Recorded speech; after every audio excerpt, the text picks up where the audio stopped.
Hello students. तो students CBSE board के term 2 के जिन भी बच्चों के एग्जाम चल रहे हैं इकोनॉमिक्स में, मेरे पास कई सारे बच्चों के कमेंट्स एंड मैसेजेस आ रहे थे कि सर एग्रीगेट डिमांड का रिवीजन करवा दीजिए एंड ये सारे चैप्टर्स का मैं रिवीजन करवा दूँ। तो बच्चों मैं आपके लिए आज वीडियो ले आया हूँ जिसमें कि हम लोग वन शॉट में बहुत कम टाइम में हम लोग इस वीडियो में एग्रीगेट डिमांड और उससे रिलेटेड जितने भी कॉन्सेप्ट्स हैं उन सबको इस तरीके से पढ़ेंगे कि हम उनको कभी भूलेंगे नहीं एंड हम फुल मार्क्स अटेन करें।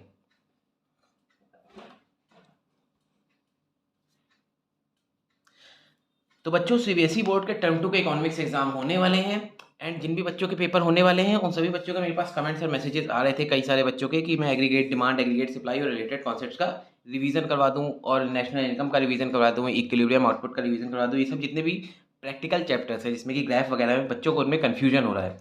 तो स्टूडेंट्स आज मैं इन वीडियो में मैं ले आया हूँ आपके लिए एग्रीगेट डिमांड, एग्रीगेट सप्लाई के कॉन्सेप्ट्स, उसका रिवीजन करेंगे हम लोग इस वीडियो में। और कुछ इस तरीके से आज रिवीजन करेंगे कि हम लोग एग्जाम में बिल्कुल ना भूलें। बहुत शॉर्ट वे में, बहुत छोटे तरीके से इस चैप्टर को हम लोग पढ़ लेते हैं। बहुत ईजी सा लगेगा आपको इस वीडियो के बाद चैप्टर, ये मेरी गारंटी है। तो चलिए हम लोग ये वीडियो स्टार्ट करते हैं। जैसे कि हम लोग पहला देख सकते हैं कि aggregate demand, aggregate supply and related concept chapter का नाम है। तो सबसे पहली चीज़ है कि भाई एग्रीगेट डिमांड क्या है। तो यहाँ पे बताया हुआ है aggregate demand is the sum total of all the commodities demanded by all the consumers in an economy. Aggregate demand का मतलब ये हुआ जितने भी कंज्यूमर्स हैं इकोनॉमी में उन्होंने जितनी भी कमोडिटीज टोटल डिमांड की हैं उस सब का टोटल। एक्चुअली एग्रीगेट का मीनिंग होता है टोटल, तो एग्रीगेट डिमांड कुछ नहीं है, सिर्फ टोटल डिमांड है। इकोनॉमी में सब कंज्यूमर मिलकर जितना टोटल डिमांड कर रहे हैं वही एग्रीगेट डिमांड कहलाएगी। ठीक। देन सेकंड चीज़ आती है हमारी टाइप्स ऑफ डिमांड। भाई एग्रीगेट डिमांड या डिमांड जो है कितने टाइप्स की है। तो डिमांड हमारी दो टाइप्स की होती है। एक होती है डिज़ायर डिमांड जिसे हम लोग एक्स आंटे डिमांड कहते हैं, एंड देन होती है सेकंड इफेक्टिव डिमांड जिसे हम लोग एक्स पोस्ट डिमांड कहते हैं। तो डिज़ायर्ड डिमांड क्या है भाई।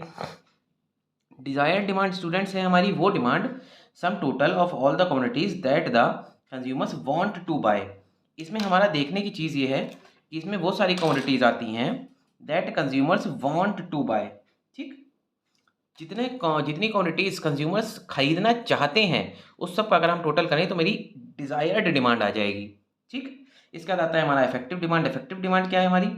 It is the sum total of all the commodities that consumers actually buy. तो ये वो कमोडिटीज़ का टोटल है जो कंज्यूमर्स एक्चुअली खरीद रहे हैं, खरीदा नहीं है उन्होंने अभी वो चाहते नहीं है इस बार वो एक्चुअली में खरीद रहे हैं। जैसे फॉर एग्जांपल आज की डेट में मैं चाहता हूँ कि मेरे पास एक लैम्बोर्गिनी एंड एक मर्सिडीज़ हो। ठीक। तो ये मेरी डिज़ायर्ड डिमांड है। एक्चुअली हो सकता है मैं ना खरीद पाऊँ क्योंकि वो काफ़ी कॉस्टली है। मेरे पास अगर उतना बैकअप होगा, फाइनेंशियल रिसोर्सेज होंगी तभी खरीद पाऊँगा। बट अगर आज की डेट में मैं पेन या मार्कर या कॉपी खरीदना चाहता हूँ और मेरे पास उसको खरीदने के लिए फाइनेंशियल रिसोर्सेज भी हैं, मैं खरीद रहा हूँ उसे, तो ये मेरी इफेक्टिव डिमांड हो गई। आई थिंक आपको कुछ डिफरेंस समझ में आ गया होगा। अब हम लोग बढ़ते हैं इसके बाद नेक्स्ट टॉपिक की तरफ। नेक्स्ट टॉपिक हमारे इस चैप्टर का है कंपोनेंट्स ऑफ डिमांड। भाई डिमांड के क्या क्या कंपोनेंट्स होते हैं। तो स्टूडेंट्स हमें सिर्फ ये चीज़ ध्यान रखनी है कि डिमांड के कंपोनेंट्स वही होते हैं कि जितने भी तरीके के कंज्यूमर्स होंगे इकोनॉमी में, इसे आप कंपोनेंट्स ऑफ डिमांड या काइंड्स ऑफ कंज्यूमर्स कह सकते हैं। तो किसी भी इकोनॉमी में चार तरीके के कंज्यूमर होते हैं। पहला होता है हाउस होल्ड। हाउस होल्ड यानी कि जैसे कि जो घर वगैरह हैं उनके लिए जो खर्चा हो रहा है, वो जो खर्चा करते हैं हाउस होल्ड जो खर्चा करते हैं उसे हम लोग कहते हैं कंजम्पशन एक्सपेंडिचर, डिनोट करते हैं कैपिटल सी से। सेकंड कंज्यूमर है हमारा फर्म। ये जो खर्चा करेगा इसे हम लोग कहेंगे इन्वेस्टमेंट एक्सपेंडिचर, डिनोट करेंगे कैपिटल आई से। थर्ड है हमारी गवर्नमेंट। ये जो एक्सपेंडिचर करेगी, खर्चा करेगी, उसे हम लोग कहेंगे गवर्नमेंट एक्सपेंडिचर, डिनोट करेंगे कैपिटल जी से। एंड देन फोर्थ है हमारा नेट एक्सपोर्ट्स या imports from rest of world. Rest of world मतलब बाकी दुनिया भर से हम एक्सपोर्ट या इम्पोर्ट क्या कर रहे हैं, तो वो जो खर्चा वो जितना भी होता है हमारा वो कहलाता है नेट एक्सपोर्ट्स या इम्पोर्ट, जिसको कि हम लोग capital X means export and capital M means import. Okay student. अब फोर्थ टॉपिक है हमारा टाइप्स ऑफ इकोनॉमीज की। इकोनॉमीज कितने टाइप की हैं भाई, तो फटाफट से हम लोग देख लेते हैं। इकोनॉमीज दो टाइप की होती हैं। कितने टाइप की होती हैं स्टूडेंट्स, दो टाइप की होंगी। पहली होगी ओपन इकोनॉमी जिसमें कि सारे ये चारों कंज्यूमर्स होंगे, यानी कि ओपन इकोनॉमी में हमारा कंजम्पशन एक्सपेंडिचर भी हो रहा होगा जो हाउस होल्ड कर रहे हैं, इन्वेस्टमेंट एक्सपेंडिचर भी हो रहा होगा जो फर्म कर रहे हैं, गवर्नमेंट एक्सपेंडिचर भी हो रहा होगा जो गवर्नमेंट कर रही है, नेट एक्सपोर्ट्स भी हो रहे होंगे रेस्ट ऑफ द वर्ल्ड, क्योंकि रेस्ट ऑफ द वर्ल्ड से भी ट्रेड हो रही है। इसीलिए अगर ओपन इकोनॉमी में मुझे टोटल डिमांड, एग्रीगेट डिमांड निकालनी पड़े तो क्या करेंगे, तो भाई बच्चा कहेगा जितने भी कंज्यूमर है सबकी डिमांड ऐड कर दो। तो लो कर दी, aggregate demand is equal to C plus I plus G plus X minus M. ठीक है स्टूडेंट्स, ये तो है ओपन इकोनॉमी का केस। अब अगर बात करें क्लोज्ड इकोनॉमी की, तो क्लोज्ड इकोनॉमी में हमारे पास सिर्फ दो कंज्यूमर्स होते हैं, क्योंकि भाई ये इकोनॉमी क्लोज है। तो पहली बात तो ये क्लोज क्यों है, क्योंकि इसका रेस्ट ऑफ द वर्ल्ड से कोई रिलेशन नहीं होगा, इसलिए क्लोज है। तो एक्सपोर्ट इंपोर्ट हट गया, देखिए यहाँ से, ठीक। सेकंड थिंग हम ये मान के चलते हैं क्लोज्ड इकोनॉमी में गवर्नमेंट भी कोई रोल अभी प्ले नहीं कर रही है कंजम्पशन के मामले में। गवर्नमेंट भी क्लोज्ड इकोनॉमी में कंजम्पशन के मामले में कोई खर्चा नहीं कर रही है। तो इसलिए यहाँ पे सिर्फ ये दो एक्सपेंडिचर होते हैं, consumption expenditure and investment expenditure. तो यहाँ पे अगर एग्रीगेट डिमांड निकालनी है हमें क्लोज्ड इकोनॉमी में, तो हम कंजम्पशन एक्सपेंडिचर और इन्वेस्टमेंट एक्सपेंडिचर को ऐड कर देंगे सिंपली, और कुछ नहीं करना है। अच्छा, अब एक बात और है, हम लोग इस चैप्टर में जो इकोनॉमी के बारे में पढ़ेंगे, जिस इकोनॉमी के बारे में हम लोग पढ़ रहे हैं, वो कौन सी पढ़ रहे हैं, हम लोग पढ़ रहे हैं ये क्लोज्ड इकोनॉमी के बारे में इस चैप्टर में।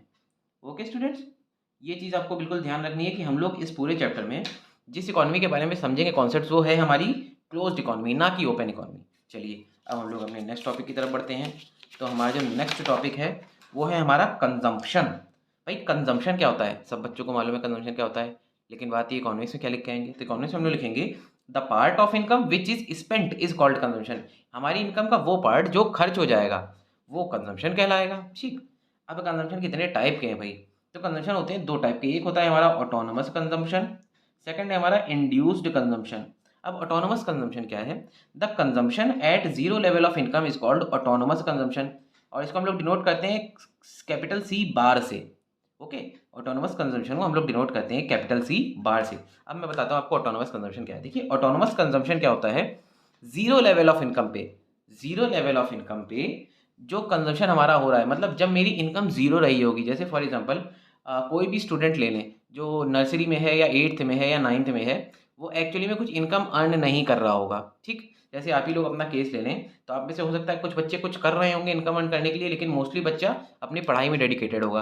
तो आप लोग अभी कोई और इनकम अर्न नहीं कर रहे हैं, बट स्टिल आप लोग इनकम अर्न नहीं कर रहे हैं, तब भी आपका कुछ ना कुछ खर्चा तो हो रहा होगा ना। फॉर एग्जाम्पल आपको मोबाइल रिचार्ज कराने होते होंगे, आपको अपने लिए क्लोथ्स परचेज करने होते होंगे, ठीक। तो ये सारे खर्चे हो ही रहे हैं, तो आप ये कह सकते हो कि आपकी इनकम कुछ नहीं है, बट आपका कंजम्पशन कुछ ना कुछ है, भले थोड़े अमाउंट में हो या ज़्यादा अमाउंट में, कुछ ना कुछ है। तो फॉर एग्जांपल अगर आपकी इनकम कुछ नहीं है इस टाइम, और आपको मंथ में 1000 रुपये का खर्चा करना पड़ता है अपने ऊपर क्लोथ्स पे, रिचार्जेस पे, तो ये जो 1000 रुपीज़ का कंजम्पशन है, एक्सपेंडिचर है, इसे हम लोग कहेंगे ऑटोनोमस कंजम्पशन। ये उस समय हो रहा है जब आपकी इनकम ज़ीरो है, ठीक है स्टूडेंट्स। अच्छा, देन आता है हमारा induced consumption. The consumption that changes with change in income is called induced consumption. वो कंजम्पशन जो इनकम के साथ चेंज हो जाएगा वो इंड्यूस्ड कहलाएगा। फॉर एग्जांपल समझ लेते हैं कि आज मेरी सैलरी 50,000 रुपीज़ है, तो मैं 30,000 रुपीज़ को कंज्यूम कर लेता हूँ, 20,000 सेव कर देता हूँ। कल की डेट में अगर मेरी सैलरी 50,000 की बजाय 1 लाख हो गई, तो क्या मैं अभी जो 30,000 कंज्यूम कर रहा था 50,000 में, कल भी मैं 1 लाख की सैलरी में 30,000 कंज्यूम करूंगा? नहीं, अब मेरा खर्चा बढ़ जाएगा, हो सकता है 70,000 हो जाए। तो ये जो मेरा कंजम्पशन जो बढ़ गया 30,000 से, जो मेरा कंजम्पशन 70,000 हो गया, तो ये जो कंजम्पशन था ये मेरा क्या था, ये मेरा इंड्यूस्ड था। इंड्यूस्ड मीन्स ये मेरा इसलिए बढ़ा क्योंकि मेरी इनकम बढ़ी थी। अगर मेरी इनकम नहीं बढ़ती तो मेरा कंजम्पशन 70,000 नहीं होता, इतना ही रहता। तो हम लोग ये चीज़ समझे, कंजम्पशन के दो पार्ट होते हैं, ऑटोनोमस और इंड्यूस्ड। मतलब किसी भी लेवल पे अगर मुझे अपना कंजम्पशन निकालना है, तो सबसे पहले वो कंजम्पशन मेरा निकालना होगा जो ऑटोनोमस है, जो मेरा हर बार फिक्स रहता है, ठीक। Autonomous consumption remains fixed at all income level. Autonomous मेरा हमेशा फिक्स रहेगा। जैसे फॉर एग्जांपल अगर आज मुझे महीने में 1000 का रिचार्ज अपने पे करना पड़ता है, रिचार्ज मोबाइल में करना पड़ता है, तो मेरी इनकम चाहे कितनी भी हो जाए, मुझे 1000 का ही रिचार्ज करना होगा, उसको मैं ज़्यादा कम नहीं कर दूंगा, ठीक। इसी तरह से कई सारे खर्चे होते हैं जो ऐसे फिक्स रहते हैं, चाहे कितनी भी इनकम हो जाए। तो पहले तो हम लोग वो कंजम्पशन लेंगे, ठीक। सेकंड कंजम्पशन हम लोग ऐड करेंगे कि जो भाई बढ़ गया है, इनकम बढ़ने की वजह से जो कंजम्पशन हो गया है उसको ले लो, दोनों को ऐड करोगे तो टोटल कंजम्पशन आ जाएगा। तो चलिए इसी के बेसिस हम लोग इक्वेशन पढ़ लेते हैं। इक्वेशन हमारी capital C is equal to C bar plus small b y. अब से कैपिटल सी मीनिंग हम लोग जानते हैं कंजम्पशन, टोटल कंजम्पशन, लेकिन निकलेगा कैसे, तो वो इस तरह से निकलेगा कि सी बार जो है ऑटोनोमस कंजम्पशन जो है पहले वो ऐड करिए, और उसमें आप जोड़ दीजिए स्मॉल बी वाई, मतलब इंड्यूस्ड कंजम्पशन जितनी है, आपकी जितनी कंजम्पशन इंक्रीज होने, इनकम इंक्रीज होने की वजह से हुई है। जैसे मान लीजिए 10 रुपये मेरी ऑटोनोमस कंजम्पशन थी, और 20 रुपीज़ मैंने, क्योंकि मेरी इनकम इंक्रीज कर गई इसलिए मैंने कंजम्पशन और कर लिया, तो मैंने टोटल कंजम्पशन कितना कर लिया, 30 रुपीज़ का कर लिया। समझ गए स्टूडेंट्स आप लोग? चलिए नाउ अब हम लोग बढ़ेंगे अपने नेक्स्ट, यहाँ पे ये वाई एक्सिस बना लेते हैं। देन इसके बाद हम लोग को यहाँ पे ये एक्स एक्सिस बना लेनी है।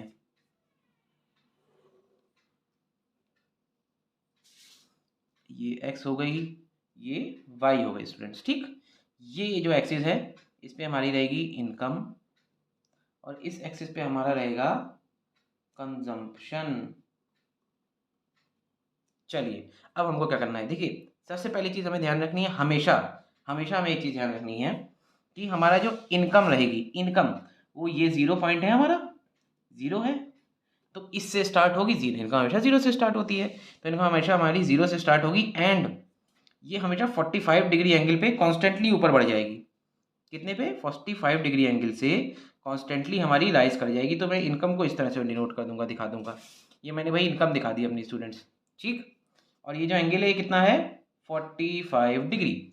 अब लेकिन बात तो स्टूडेंट्स कहना है कि आपने तो कंजम्पशन कहा था बनाने को, इनकम कहाँ दिखा रहे हैं। चलिए तो कंजम्पशन दिखाते हैं। तो आप कंजम्पशन कैसे दिखाएंगे? पहली चीज़ हमारी कंजम्पशन जो आती है पहली, वो आती है ऑटोनोमस। और बच्चे कह रहे थे ऑटोनोमस कंजम्पशन हर लेवल पे फिक्स रहती है, हर इनकम लेवल पे। तो ऑटोनोमस कंजम्पशन को मैं, अच्छा एक चीज़ और स्टूडेंट्स है कि ऑटोनोमस कंजम्पशन मेरी कभी जीरो नहीं होगी, क्योंकि मेरी चाहे इनकम हो या ना हो, लेकिन कभी ऐसा नहीं हो सकता कि मेरा कुछ खर्चा ना हो। मैं नहीं कुछ खर्चा करूँगा तब भी एटलीस्ट 1000 रुपीज़ का तो, या 500 रुपीज़ का, या कुछ ना कुछ अमाउंट का मैं I think food he consume कर रहा हूँ, तो खर्चा तो हमेशा कुछ ना कुछ रहेगा मेरा। इसलिए ऑटोनोमस कंजम्पशन कभी जीरो नहीं होती। और दूसरी चीज़ ये हमेशा फिक्स रहती है।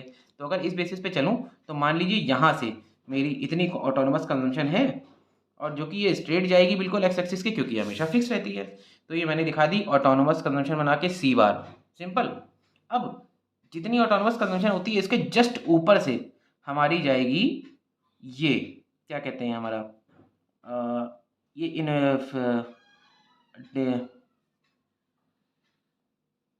अब जितनी भी ऑटोनोमस कंजम्पशन हमारी है इसके जस्ट ऊपर से हमारी निकल जाएगी इंड्यूस्ड कंजम्पशन। और इंड्यूस्ड कंजम्पशन हमेशा स्टूडेंट्स टेढ़ी जाएगी।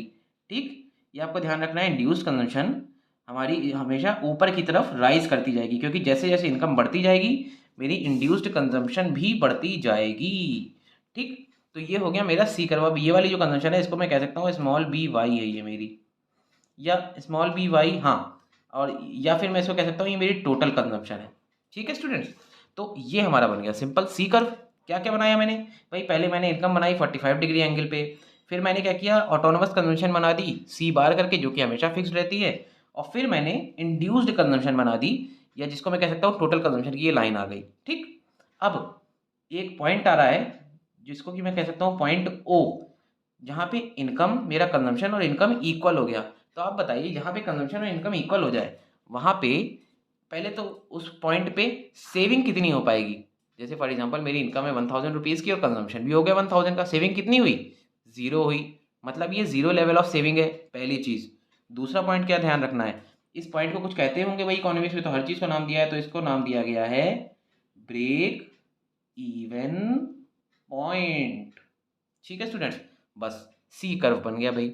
सभी बच्चे घबराते हैं कि सी कर्व कैसे बनाए, सी कर्व कैसे बनाए। कुछ नहीं करना है, ऑटोनोमस कंजम्पशन, इनकम, कंजम्पशन, खत्म, ब्रेक इवन पॉइंट आ गया है, हो गया। चलिए अब आगे बढ़ते हैं हम लोग। अब सी कर्व बनाने के बाद हमारा नेक्स्ट टॉपिक जो आता है वो आता है कंजम्पशन फंक्शन का। भाई कंजम्पशन फंक्शन क्या है? तो consumption function is a functional relationship between consumption and income. Consumption function consumption और इनकम के बीच की रिलेशनशिप है खाली, बस, और कुछ नहीं है। ये दो तरह की होती हैं। पहली होती है भाई, बच्चों ने सुना है average propensity to consume. Average propensity to consume क्या है? It is the simple ratio of consumption to income. ये सिर्फ कंजम्पशन और इनकम का रेशियो है और कुछ नहीं है। तो मतलब एपीसी का फॉर्मूला क्या आ जाएगा? APC is equal to C upon Y, consumption upon income. ठीक, नेक्स्ट है हमारा मार्जिनल प्रोपेंसिटी टू कंज्यूम। ये क्या है भाई? ये है हमारा ratio of change in consumption to change in income. ये किस किस का रेशियो? ये है चेंज इन कंजम्पशन और चेंज इन इनकम का रेशियो। चलिए, तो एमपीसी का अगर फॉर्मूला में लिखूं तो आ जाएगा change in C upon change in Y. और एमपीसी को हम लोग डिनोट करते हैं स्मॉल सी से। किससे डिनोट करते हैं? स्मॉल सी से, ये ध्यान रखना है। अच्छा, अब एक बात और होती है कि भाई कॉलेज में ये कहा जाता है एमपीसी जो हमारी रहेगी, यानी कि स्मॉल सी जो हमारा रहेगा, वो हमेशा 1 से कम होगा, 0 से ज़्यादा होगा। हमेशा 1 से कम होगा एमपीसी और 0 से ज़्यादा होगा। अब इसी बात पे, इसी क्वेश्चन पे कई सारे लोगों ने सवाल किए। उन्होंने कहा why is MPC always less than 1 and more than 0? हमेशा ऐसा क्यों होगा कि एमपीसी लेस देन 1 है और मोर देन 0 है? अब इसी बात पे कई सारे स्टूडेंट्स ने सवाल किए कि why is MPC always less than 1 and more than 0? हमेशा MPC 1 से कम और 0 से ज़्यादा क्यों रहेगा भाई? तो MPC इसका जवाब ये होता है स्टूडेंट, देखिए आपके सामने स्क्रीन पे आपको दिख भी रहा होगा कि MPC हमेशा लेस देन 1 और मोर देन 0 इसलिए रहेगा क्योंकि हम लोग की जितनी भी इनकम चेंज हुई है, हमारी जितनी भी इनकम चेंज हुई है, हम उसका सारा पार्ट कंज्यूम नहीं करेंगे। मतलब कि अगर आपकी इनकम 100 रुपये थी, 150 हो गई, तो ये जो इनकम आपकी 50 रुपीज़ से बड़ी है पूरा खर्च कर देंगे? नहीं करेंगे। तो इसलिए जब भी हमारी इनकम चेंज होगी, कंजम्पशन हमारा कभी भी उतने से चेंज नहीं होगा, उससे कम से ही चेंज होगा। अगर मेरी इनकम 50 रुपये बढ़ गई है तो कंजम्पशन में बहुत ज़्यादा भी करूँगा तो 40 रुपीज़ कर दूंगा, 45 कर दूंगा, एटलीस्ट 5 रुपये तो सेविंग कर ही लूँगा बढ़ी हुई इनकम में से। इस वजह से मेरा जो चेंज इन सी होता है वो चेंज इन वाई के कभी इक्वल नहीं होता। और जब तक change in C change in Y के इक्वल नहीं जाएगा, change in C change in Y के इक्वल नहीं जाएगा, तब तक ये 1 कैसे होगा?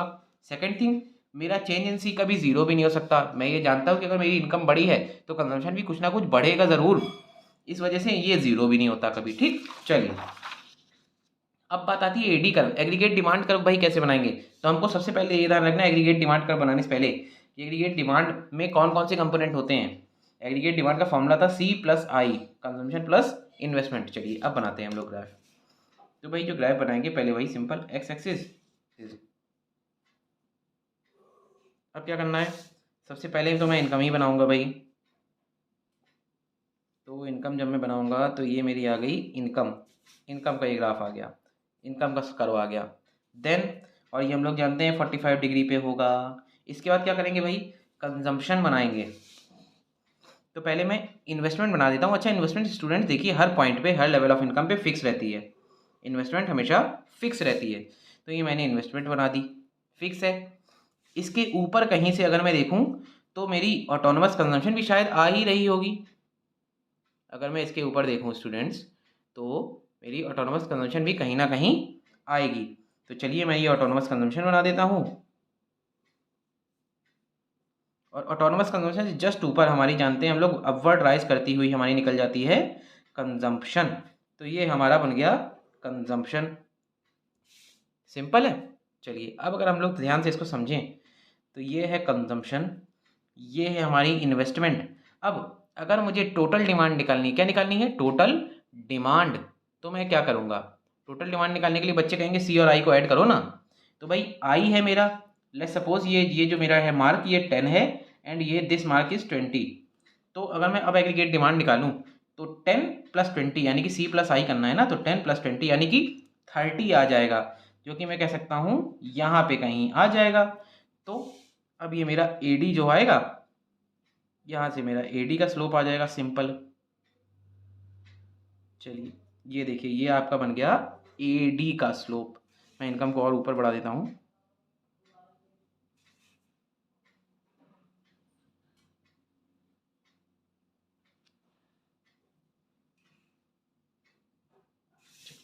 तो ये AD का स्लोप बन गया स्टूडेंट्स, ये हमारी Y है और ये है हमारी एग्रीगेट डिमांड। समझ में आ गया स्टूडेंट्स को कि ये है एग्रीगेट डिमांड, ये है कंजम्पशन इन्वेस्टमेंट।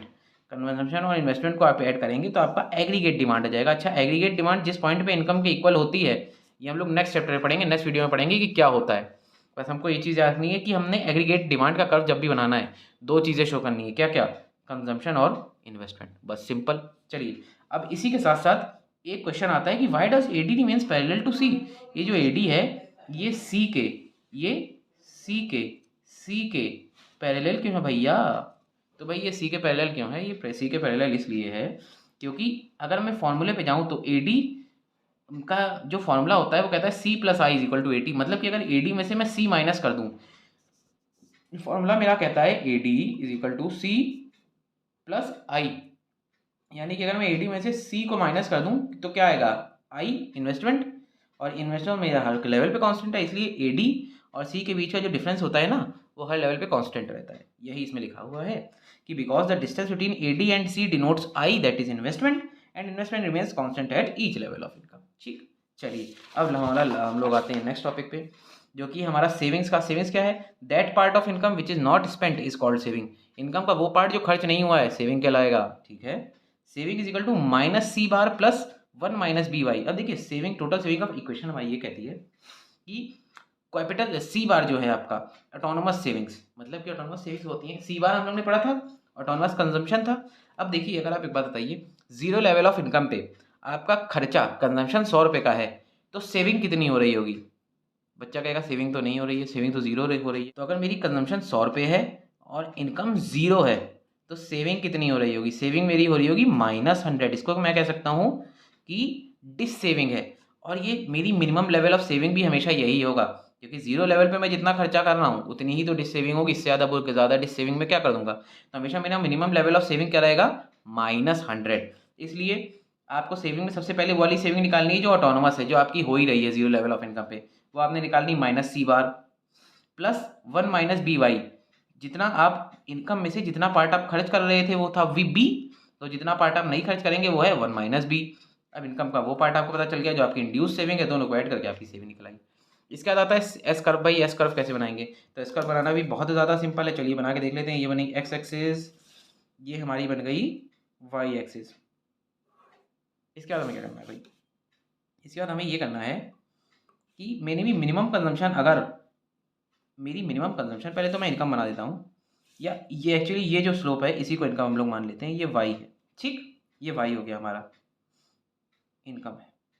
अब देखिए अगर मेरी ऑटोनोमस कंजम्पशन सी 10 थी, उस केस में भी हमने पीछे ग्राफ में पढ़ी थी, ऑटोनोमस कंजम्पशन मेरी 10 थी, ठीक। या मान लेते हैं ऑटोनोमस कंजम्पशन अगर मेरी 10 है, जीरो लेवल ऑफ इनकम पे, जीरो लेवल ऑफ इनकम पे मैं 10 रुपये खर्च करता हूँ, तो इसका मतलब मेरी डिस सेविंग कितनी हो रही होंगी? 10 रुपये, ठीक।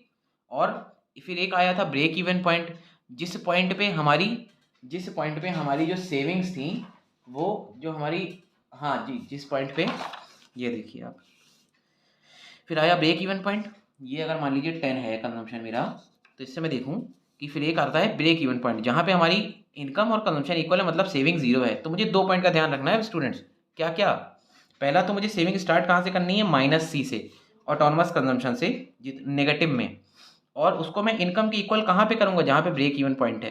तो अगर मैं इसी ग्राफ को बनाते बनाते नीचे बनाऊँ, तो इस हिसाब से मेरा ये कुछ इस तरह से चलेगा। मान लीजिए ये जो पॉइंट है ब्रेक इवन पॉइंट, ये है एट इनकम लेवल 40।